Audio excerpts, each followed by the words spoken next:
Hi, I'm Adrian. I work on the Flash team here at Adobe. Today I'm going to show you applications for the iPhone built using Flash platform tooling and delivered as native applications directly on the iPhone that are available today for download on the App Store. Here's an example of a game called Fickle Blocks, and you'll notice as I'm clicking in here and making these blocks disappear, just how quick and responsive this is. So I managed to get through a level in about 6 moves in less than 5 seconds. So really fast, responsive development. So we've done a lot of work to make sure that applications are quick and interactive and give you the kind of experience that you would expect from Flash, as well as the kind of experience that you've come to expect on your iPhone.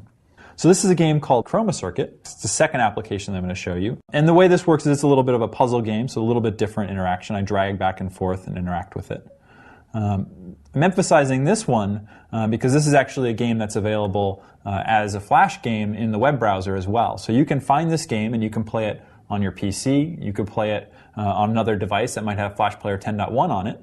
The difference, of course, is that in those environments you'd be playing it inside the browser. And here, it's not a browser-based application. On the iPhone, we don't have a browser plugin.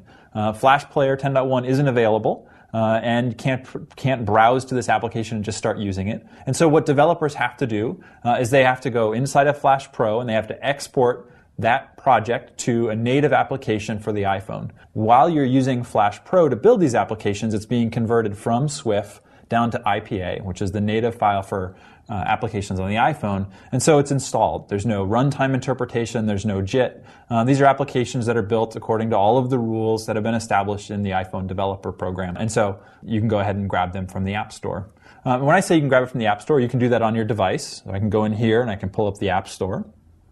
Or on your PC or your Mac, you can go to the App Store and you can pull it up there and purchase it and then connect the device and download it.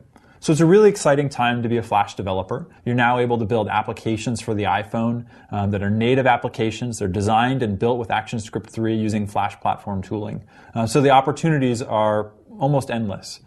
You could start with content that you've built for the web and deliver that specifically to the iPhone, making modifications and optimizing it. Or maybe you want to do something that's specific to the iPhone. You want to take advantage of the accelerometer or the multi-touch. So those are some of the capabilities that we've exposed inside of these applications so you can take advantage of them as well. As a user, what's really exciting is that there are over 1 million Flash developers and designers that are out there right now building the best games on the web, the best experiences on the web, now able to deliver that for your device as well. If you're a developer, designer, or just want to find out more about what it means to have applications for the iPhone built using Flash platform tooling, you can go find more information at adobe.com/iPhone. Thank you very much.